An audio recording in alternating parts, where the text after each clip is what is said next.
Our next witness is Mr. Jesse Binnall. Did I get that right? You did. Wow. Mr. Binnall is an attorney for the Trump campaign and is lead counsel for the campaign in Nevada. He is currently a partner at the law firm of Harvey and Binnall. Mr. Binnall. Thank you, Mr. Chairman. Ranking Member Peters and members. There we go. Thank you, Mr. Chairman, Ranking Member Peters, and members of the committee.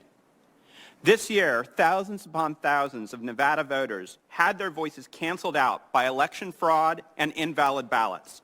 Here's how it happened. On August 3rd, 2020, after a rushed special session, Nevada legislators made drastic changes to the state's election law by adopting a bill known as AB 4. The vulnerabilities of this statute were obvious. It provided for universal mail voting without sufficient safeguards to authenticate voters or ensure the fundamental requirement that only one ballot was sent to each legally qualified voter. This was aggravated by election officials' failure to clean known deficiencies in their voter rolls. Because of AB 4, the number of mail ballots rocketed from about 70,000 in 2016 to over 690,000 this year. The election was inevitably riddled with fraud, and our hotline never stopped ringing. While the media and Democrats accused us of making it all up, our team began chasing down every lead. Our evidence came both from data scientists and from brave whistleblowers. Here's what we found. Over 42,000 people voted more than once. Our experts were able to make this determination by reviewing the list of actual voters and comparing it to other voters with the same name, address, and date of birth. This method was also able to catch people using different variations of their first name, such as William and Bill, and individuals who were registered both under a married name and a maiden name. At least 1,500 dead people are recorded as voting, as shown by comparing the list of male voters with the Social Security death records. More than 19,000 people voted even though they didn't live in Nevada. This does not include military voters or students.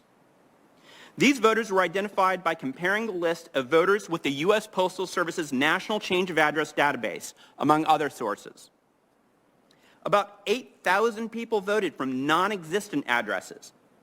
Here we cross-reference voters with the Coding Accuracy Support System, which allowed our experts to identify undeliverable addresses. Over 15,000 votes were cast from commercial or vacant addresses.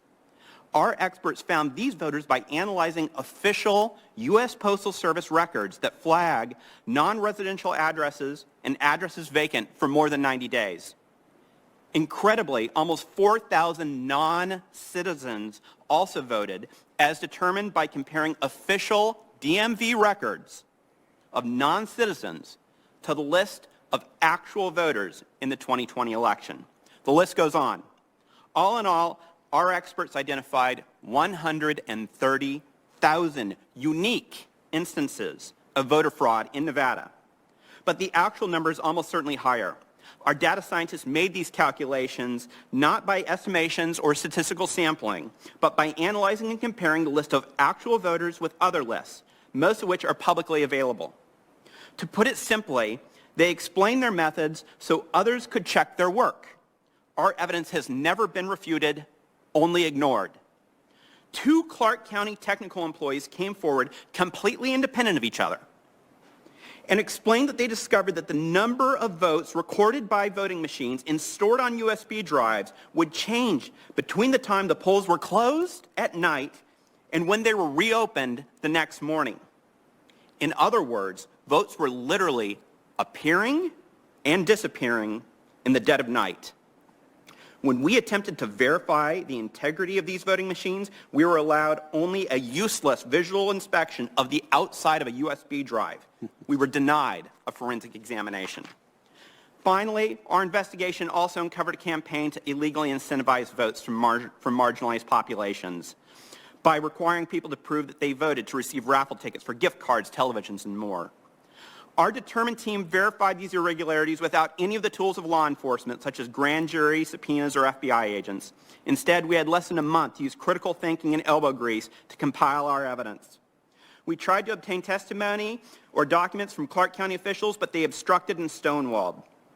When we filed suit, state officials and even courts delayed proceedings for days, but then offered us merely hours to brief and argue our cases. In wrapping up, Mr. Chairman, these findings are disturbing, alarming, and unacceptable in a free society.